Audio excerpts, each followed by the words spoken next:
Siselang tema, lengguwahe, karahasan, sexual, horror o droga na hindi angkop sa mga bata. Nang makita ni Baby si Dado na nakahandusay sa sahig, agad niya itong isinugod sa ospital nang mapansin niyang buhay pa ito. Pagdating sa ospital ay sinabi ng doktor na 50-50 ang lagay ni Dado, kaya agad siyang isinailalim sa CPR upang mailigtas ang kanyang buhay. Agad namang umuwi si Baby upang ipaalam kay Princess ang nangyari sa kanyang tatay-tatayan at ang pagkakakonfine nito sa ICU. Samantala, patuloy nang nalalason ni Divina ang isipan ni Raymond. Sa muli nilang pag-uusap ni Charlene, sinabi ni Raymond na baka hindi talaga sila para sa isa't isa. Nasaktan si Charlene sa narinig. Sinabi niya na nag-aalala lang daw siya sa maaaring gawin ni Divina dahil wala siyang tiwala sa babaeng to.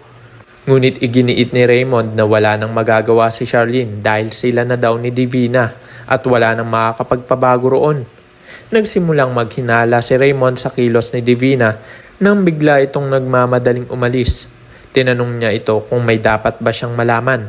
Nagpalusot naman ng demonyita. Ngunit hindi pa rin lubos na nakukumbinsi si Raymond. Tumawag si Jenny kay Divina upang ipaalam na naisugod ni Baby si Dado sa ospital.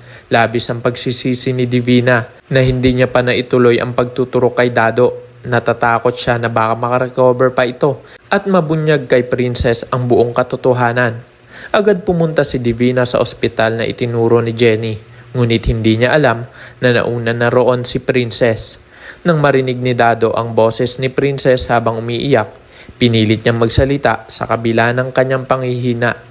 Doon niya sinabi ang lahat ng ginawa ni Divina at pati na ang mga kasinungalingan nito. Siguradong bagsak sa kulungan na naman ang bruha. Kaya naman kung isa ka rin sa mga nagnanais na sana naman ay hindi na tayo paikutin pa ni Derek at tuluyan ng malaman ni Princess kung sino ba talaga ang totoo niyang nanay, ay i-click lamang ang like at subscribe button para updated ka lagi sa mga susunod ko pang i-upload. Maaari ka rin mag-iwan ng komento sa ibaba para sa iyong mga saloobin at suwestyon. Maraming salamat sa iyong panonood.